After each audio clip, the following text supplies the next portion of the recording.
Tapi puji Tuhan dia punya kelemahan dan dia mau menaruh telinga kepada apa perkataan dari pembantunya. Maka dia mempersiapkan segala sesuatu, minta izin kepada raja, dan raja mengirimkan surat kepada raja Israel ya agar menyembuhkan. Ya, Naaman. Maka Naaman waktu pergi ke rumah dari Nabi Elisa.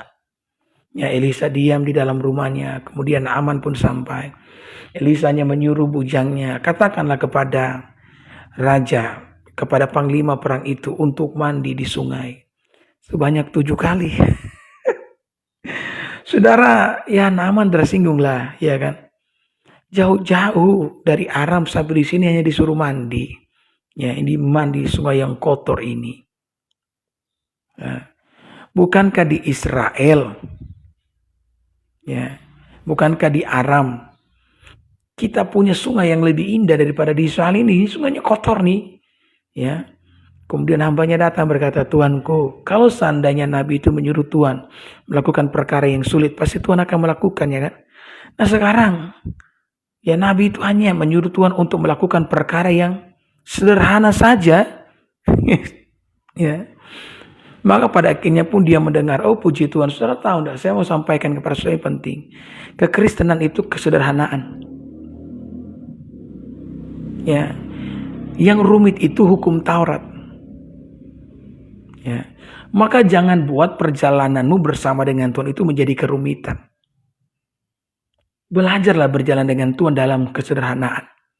Jangan pasang standar-standar seperti standar-standar hukum Taurat dalam hidupmu. Katakanlah contoh, bangun pagi harus jam 4. Kalau lewat dari jam 4 saudara rasa bersalah, itu hukum Taurat. Ya, setiap doa harus 3 jam. Kalau kurang dari 3 jam, saudara merasa berdosa. Itu hukum Taurat. Ya. Tuhan telah melepaskan kita dari setiap ikatan hukum Taurat. Kenapa kita harus kembali ke hukum Taurat? Ya. Makanya kan dalam Galatia pasal yang kelima yang ke-1, supaya kita sungguh-sungguh merdeka, Kristus telah memerdekakan kita. Ya. Karena itu berdirilah teguh dan jangan mau lagi dikenakan kuk perhambaan. Ini kuk perhambaan di sini bukan cuma kuk dosa loh, kuk hukum Taurat. Ya. Saudara, di dalam Tuhan itu konsistensi lebih penting daripada intensitas. Ya. Kamu doa katakanlah 3 jam sekali doa. Tetapi 3 jam itu 2 minggu. Ya, 2 minggu sekali kamu doa. Tapi kalau kamu doa katakanlah 1 hari 1 jam, tapi kamu eksis, ya, engkau terus menerus melakukannya, maka itu saya pikir jauh lebih baik kan, ya. Banyak orang tidak menikmati perjalanan kehidupannya dengan kekristenan dengan Tuhan, dan saya pikir banyak orang yang kehidupan kekristenannya itu mandek, ya mandek sudah, artinya tidak ada gairah lagi dan bahkan kehilangan semangat, ya. Karena dia mengikatkan diri dengan hal-hal yang seperti itu. Di dalam Tuhan tidak ada aturan yang model begitu. Ya kan? Jalani kehidupanmu sesederhana mungkin. Sesederhana mungkin bersama dengan Tuhan. Maka engkau akan mengalami yang namanya sukacita. Ya. Kita berpikir, kita pikiran sama seperti pikiran Naaman. Bahwa hal-hal yang besar terjadi kalau kita tuh wow. Ya kan? Padahal kesederhanaan dengan Tuhan itu jauh lebih penting. Ya. Daripada apapun. Karena hidup ini bukan bicara apa yang kau lakukan dalam keagamaanmu untuk Tuhan, tidak. Tetapi apa yang sudah Yesus lakukan bagi kita di atas kayu salib untuk kehidupan kita. Ya. Maka pada akhirnya Naaman pun mendengar dan dia turun. Mandi 7 kali, ya kan? Dan ketika untuk ke-7 kalinya dia keluar dari air, Alkitab mengatakan Naaman mengalami kesembuhan. Haleluya, ya. Maka dia pun mengucap syukur kepada Tuhan dan dia mengucap syukur juga kepada Elisa. Dia pulang dengan kesembuhan luar biasa. Saya percaya dia membawa kesaksian itu, saudara-saudara. Betul enggak? Ke Aram. Kenapa? Karena dia terkenal.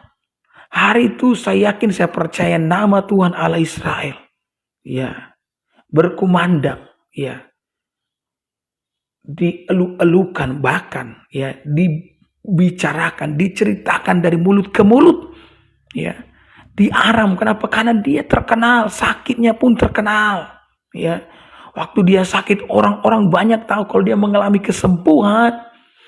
Dan Allah Yahweh yang menyembuhkan, maka orang-orang, wow, Allah Israel adalah Allah yang hidup. Sudah tahu, dengan kelemahan yang dimiliki oleh Naaman, justru hal itu membuat dia mengenal ya dan mengasihi Tuhan.